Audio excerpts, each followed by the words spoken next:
2008ના Ahmedabad serial blast કેસમાં ગુજરાત હાઈકોર્ટે ઐતિહાસિક ચુકાદો આપ્યો છે. હાઈકોર્ટે ટ્રાયલ કોર્ટનો નિર્ણય યથાવત રાખતા 38 દોષિતોને ફાંસી અને 11 દોષિતોને આજીવન કેદની સજા કાયમ રાખી. સાથે જ તમામ દોષિતોની અપીલો ફગાવી દેવામાં આવી છે. કોર્ટે મૃતકોના પરિવારજનોને 10 લાખ, ગંભીર ઇજાગ્રસ્તોને 5 લાખ અને સામાન્ય ઇજાગ્રસ્તોને 1 લાખ રૂપિયાનું વળતર 31 માર્ચ 2027 સુધી ચૂકવવાનો આદેશ પણ કર્યો.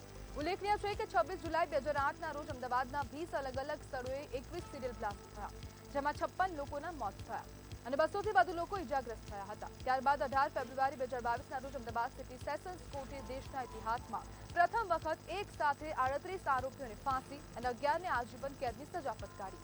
ચુકાદા પહેલા કોર્ટ પરિસરમાં ચુસ્ત પોલીસ બંદોબસ્ત પણ ગોઠવવામાં આવ્યો હતો અને bomb detection and disposal squad દ્વારા તપાસ પણ કરવામાં આવી. હવે હાઈકોર્ટના આ ચુકાદાને દેશના સૌથી મોટા અને ઐતિહાસિક આતંકવાદ સંબંધિત ચુકાદાઓમાંથી એક માનવામાં આવી રહ્યું છે અને તે તરીકે જોવા પણ આવી રહ્યો છે. અને ફાંસીની સજાના દોષિતો 38 લોકોને ફાંસી સંભળાવવામાં આવી છે. ટ્રાયલ કોર્ટ દ્વારા જે સેશન્સ કોર્ટ છે તેના દ્વારા 38 લોકોને ફાંસી આપવામાં આવી હતી, ચુકાદો આપવામાં આવ્યો હતો, તેને જ હાઈકોર્ટ યથાવત રાખ્યું છે અને આ ઐતિહાસિક જજમેન્ટ આપ્યું છે. અને આજ મુદ્દે આપણી સાથે ચર્ચા કરવા માટે ગુજરાત હાઈકોર્ટના એડવોકેટ ચિરાગ પ્રજાપતિ જોડાઈ ગયા છે. ચિરાગભાઈ, હાઈકોર્ટના ચુકાદાને તમે કેવી રીતના જોઈ રહ્યા છો? સૌપ્રથમ તો જે નામદાર ગુજરાત હાઈકોર્ટે આજે જે જજમેન્ટ આપ્યું એમાં માનનીય ન્યાયમૂર્તિ સાહેબ શ્રી અલ્પેશ કોગજે સાહેબ અને માનનીય ન્યાયમૂર્તિ સાહેબ સમીર દવે સાહેબની ડિવિઝન બેન્ચે આજે ચુકાદો આપ્યો છે. અને આજે ચુકાદો આપ્યો એ આપણે ખરેખર વખાણવા જેવો છે કે જસ્ટિસ સર્વ ટુ ધી નીડી પર્સન્સ, મતલબ જે કહેવાય છે, તો આજે ખરેખર ન્યાય મળે એવું કહેવાય. ચિરાગભાઈ, ટ્રાયલ કોર્ટ દ્વારા જે ચુકાદો આપવામાં આવ્યો હતો તેને જે હાઈકોર્ટે યથાવત રાખ્યો છે, તો આનો અર્થ શું હોઈ શકે?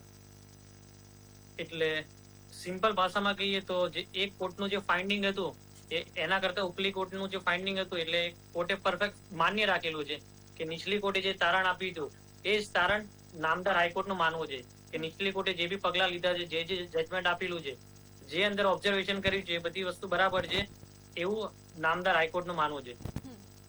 ચિરાગભાઈ, શું આ કેસ રેર કેસમાં આવે છે? એક્ઝેક્ટલી, કેમ કે આ જે ચુકાદો છે એ કદાચ ઇતિહાસની અંદર કદાચ ગોલ્ડન પાના પર લખાયું વસ્તુ છે. કેમ કે આ પેજની અંદર, આ ચુકાદાની અંદર 6000 કરતા વધારે એવિડન્સ હતા, 7 લાખ કરતા વધારે પેજની આખી ચાર્જશીટ હતી, પેપર બુક હતી અને ટોટલ 35 FIR હતી અને 58 કરતા વધારે ચાર્જશીટ હતા. એટલે આટલા મોટા બંચની અંદરથી તમારે પોતાનું ઓબ્ઝર્વેશન આપ્યું અને એક સાથે 49 લોકોને ફાંસી આપવી એટલે આ કદાચ ઇતિહાસ જેવી વસ્તુ હશે, કદાચ દેશમાં કદાચ પ્રથમ ઘટના છે.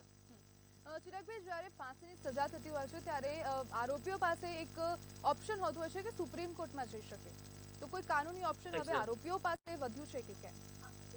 એક્ઝેક્ટલી, આર્ટિકલ 14, 16 અને 21 પ્રમાણે, મતલબ દરેક માણસને પોતાનું જીવન જીવવાનો અધિકાર છે. એ મુજબ આ ચુકાદાને આરોપીઓ નામદાર એપેક્સ કોર્ટની અંદર એટલે કે સુપ્રીમ કોર્ટની અંદર પડકાર કરશે.